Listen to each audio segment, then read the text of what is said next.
Hi,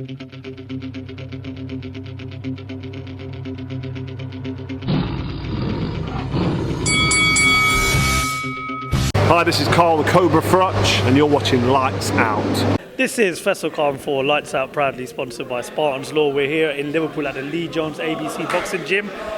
Falcon Sporting Promotions are putting on their second card in Pakistan. This time they're travelling over to Lahore, which is a great city, by the way. You're going to love it out there. Delighted to be joined by Chris Glover. Chris, I've been here for a few hours and I've got to say you're probably the most energetic in the room, and as soon as I've seen the energy of you pacing up and down, I was like, yep, that's an interview I'm 100% doing today.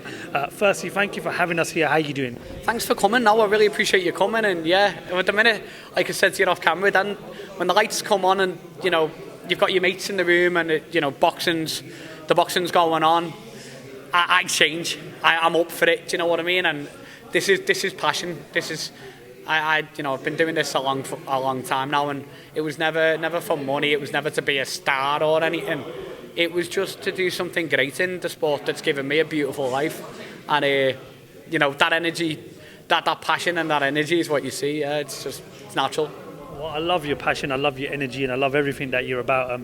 I've got to start off by asking you, what was the reasoning behind choosing Pakistan for Falcon Sporting Promotions? I've got to say massive respect to you guys, because there's a lot that's gone on in the country this year as well, with the political side of things and everything, but you had a great show out there in May. What are you guys hoping to achieve with putting on shows in Pakistan? Well, the thing is, it's Wasim, obviously Danny Vaughan's one of my oldest mates. Sorry, one of my oldest mates in boxing. And Danny's like my uncle. Do you know what I mean? He takes care of me. And when I'm having a bad day, I'll phone Dad. When we've done 110 flights currently, and I'm on flight 96, and we do I still do the intimate details. I still micromanage everything with Michael tomorrow and Sonny Wagon. So when I'm having a bad day, I'll phone Danny. Anyway, Danny came to me last year and said, listen, there's an opportunity with Mohammed Wasim in Pakistan. The government want to get behind them, the DHA want to get behind them. Would you be interested? And I'm like, yeah, I've heard it all before, lad, don't worry about it. And he kept pushing me, and it was our friendship that really said, all right, I'll come and see what this is about. Went out there and loved it. And I'm like, this country is such a great country. They're so passionate about boxing. I'm up for this. Yeah, let's give it a go, and let's try and do something great and develop some. I've always been about talent development within boxing, developing something great. Where I used to work, I built the place.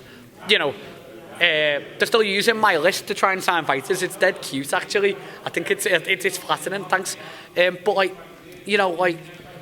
I like building and growing things naturally and organically, and they give us the platform to do that. With Pakistani fighters, with international fighters being reborn in Pakistan, and I couldn't be prouder of what we've done. It was a blank canvas to start fresh on and do something great, and I felt like the first show, based on the political climate currently that happened during that fight week, it was a miracle we pulled it off, and we all banded together and pulled it off. And moving past that, we're now doing something really special. We're expecting 25,000 people through the door, millions of people watching on PTV, millions on Triller globally. They've got 5 million installs, so it couldn't be going any better, and it just gets me out of bed in the morning. Just listening to you, you look like an absolute dream to work with. So Frank Warren, Eddie Hearn, get on the blower. You surely want to work with these people, right? I've worked with Frank Warren and Eddie in one matching fights over the years. They know me, their people know me, and I'm open to it. I'll work with anyone, mate. There's an eclectic group of mix of people in here today, but they're all good people. If you're a good person, I'll work with you. And I've been privileged to, I've had fighters on Eddie Hearn, Robbie Davis boxed recently with Pat McCormick. We did Ronnie Rios with Nick Ball last year, so that was glove box management, and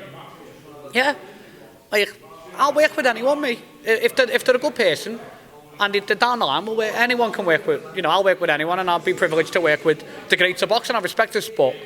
I've done plenty of work over the years with Top Rank, and I learned so much from Top Rank. Roberto Diaz, who was formerly of Golden Boy. Roberto Diaz is one of my biggest influences in boxing. Michael Tamura, he worked for Top Rank as well.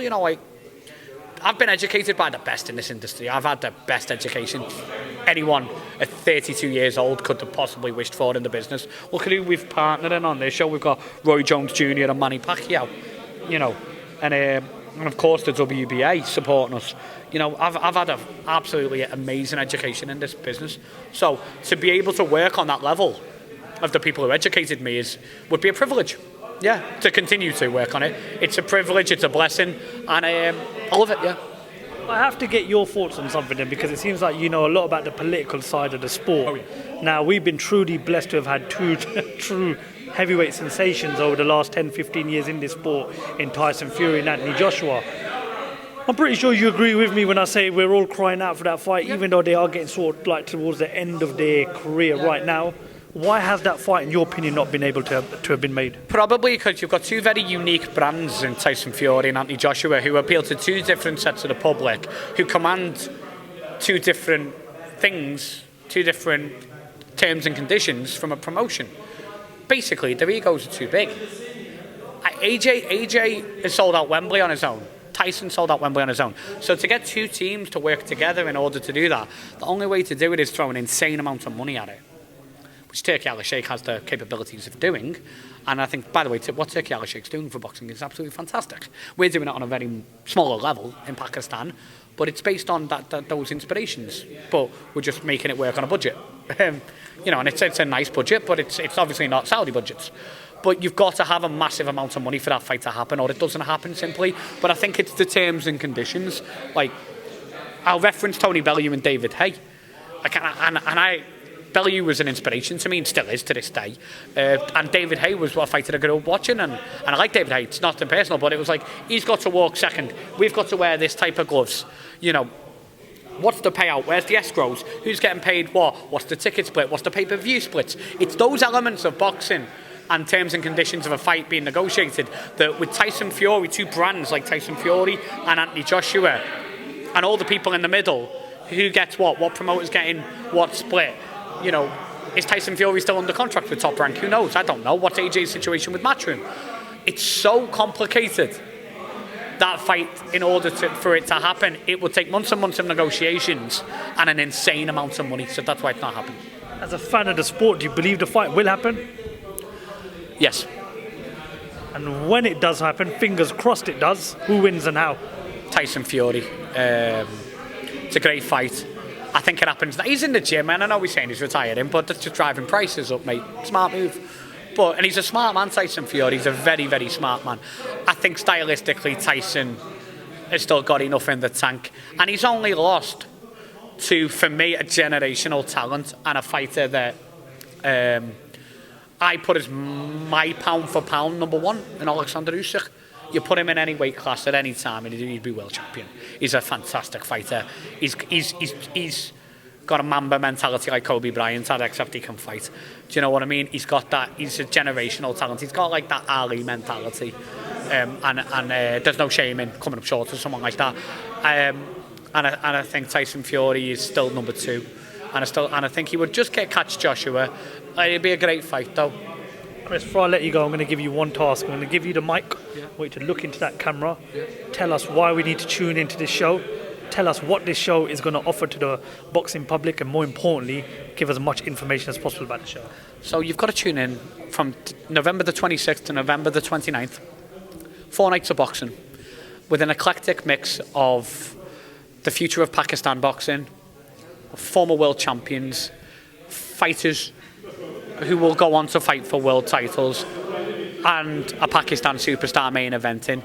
It's an eclectic mix of boxing characters produced by probably the head of boxing's crazy gang in myself. But it's this brand of fights that you will see, no matter if you've never watched boxing before or you're a bit long in the tooth like myself, you will love it. 50-50 action fights with honest fighters going to war and having absolute banger after banger after banger. It is what it says on the tin. This is boxing's out there gear. If you liked an Oasis gig this summer and you thought that was out there gear, then tune into this. This is proper out there gear. You're going to see banger after banger after banger. You're going to see the rebirth of fighters. You're going to see fighters that you might have thought of falling off, reborn. You're going to see fighters establish why they are world level, and you're going to see the future of Pakistan boxing and the future of British Asian boxing, and international names showing why they're ready to bounce back into big fights.